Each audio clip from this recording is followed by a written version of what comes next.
Hi everyone, it's Mr.T back again. Glad to present a very good friend and Perpetual Traveler. But first let's have a few cool clips just to slow things down to Dominican speed. Enjoy.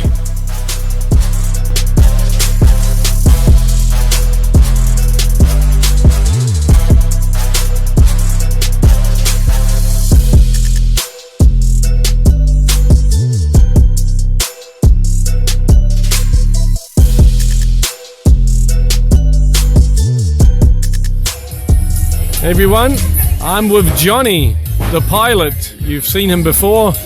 Thanks for being on camera again. Hello, Mr. T. Good to be here. Good to be here.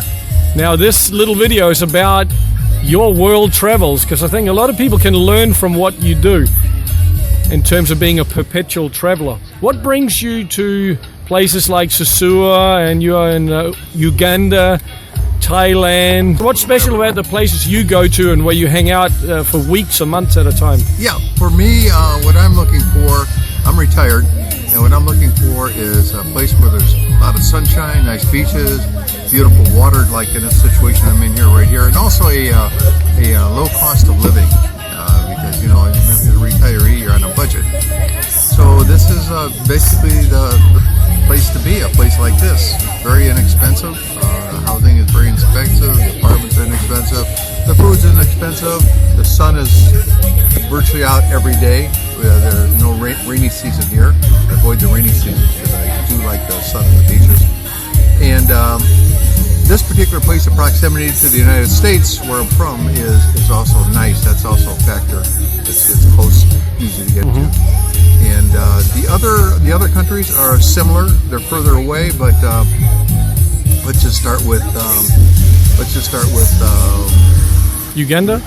Uganda or Kenya, any of those African countries, very similar to here.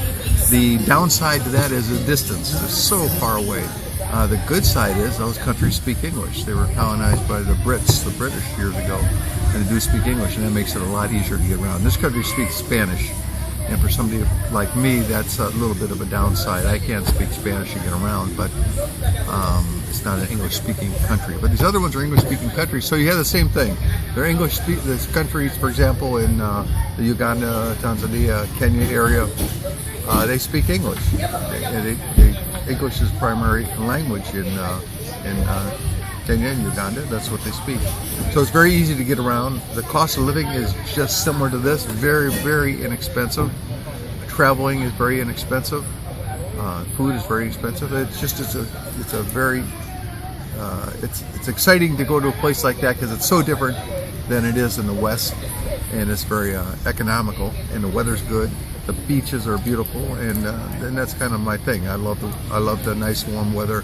I love the beaches. I love to swim. I swim literally every day, no matter where I am. And I'm going to be in a place where I have that environment, where it's sunshine and you can go swimming. Now, Johnny, you also go to Thailand. I know you've just come from down that part Thailand, of the world. Thailand also the same type of environment, low cost of living. English is not their primary language, but most all of them speak English. So it's easy to get around. The beaches are nice, beautiful. There's several islands. I like to go to the little outer islands, and you can rent a motor scooter there and scoot around the islands and go to different beaches, and it's exciting. What about the people? How do you find the people are different, say, from US, where you're from? Yeah, it's so much different than the West. It's just, they're happy with very little or nothing, and that I really enjoy. The fact that people are content without much, and it really kind of sets the example. You don't have to have the 2 cars in the garage and the big house. You can be happy with virtually very little, as long as you have your reasonable health. Well, there's a proverb: some people live to work, other people work to live. So would you say in these countries they're more like working to enjoy themselves and spend time with their families and enjoy life the way it's supposed to be enjoyed? Yeah, that's a good description. Yeah.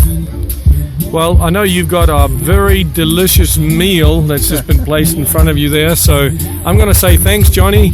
Enjoy. Bon appetit. Bon appetit. Take care and happy travels. All right. Thank you, Mr. T. Cheers.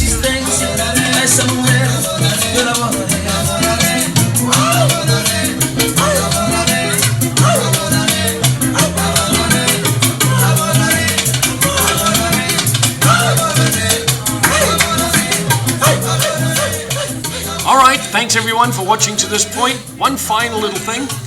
Dominican Republic's nature and most of their people here are truly beautiful. And to keep it that way, I just want to add a bit of activist info that you can pass on here at the end. It's just like with a garden, you got to keep the weeds out. And the same when it comes to global BS or agendas that are being pushed onto this otherwise beautiful part of the world. If you take a look at my playlist, Wake Up and Retaliate, you'll find documentaries in which I show thumbnails on the screen right now. And in these videos, I go into great depth about what global agendas are being pushed on the DR. Also, if you wish to relocate down here to avoid much bigger BS overseas, then contact me about my relocation advisory service which I offer. And I know I can help save you a lot of time and hassle and fast track you to living the lifestyle you actually planned for. Simply email me at info@educatedtraveler.info and I'll be happy to send you my price plan. Thank you, take care and happy travels. Bye bye.